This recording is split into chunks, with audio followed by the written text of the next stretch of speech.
ইয়েমেনকে লক্ষ্য করে ছোড়া দুটি মার্কিন ড্রোন ভূপাতিতের দাবি করেছে হুতি বিদ্রোহীরা। এছাড়া লোহিত ও আরব সাগরে ইসরায়েলি নৌযান চলাচলে বাধা দেয়া অব্যাহত রেখেছে তারা।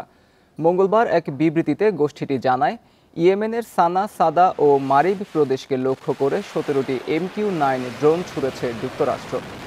বান্ডেল থাকলে প্রতি সেনমানিতে টাকা বাঁচবে। বিকাশ সেনমানি বান্ডেল কিনে জিতুন প্রতি লেনদেনে। এর মধ্যে কয়েকটি ভূপাতিত করেছে তাদের বিমান প্রতিরক্ষা বাহিনী। এদিকে হুতিদের গণমাধ্যম মাসিরা টিভি জানিয়েছে, ইয়েমেনের কামারান দ্বীপেও দুটি বিমান হামলা চালিয়েছে যুক্তরাষ্ট্র। এর আগে হুতিদের হুঁশিয়ারি দেন মার্কিন প্রেসিডেন্ট ডোনাল্ড ট্রাম্প। তিনি বলেন, লোহিত সাগরে মার্কিন জাহাজ চলাচলে বাধা সৃষ্টি করলে আরও হামলার মাধ্যমে হুতি ও ইরানকে যন্ত্রণা দেবে যুক্তরাষ্ট্র।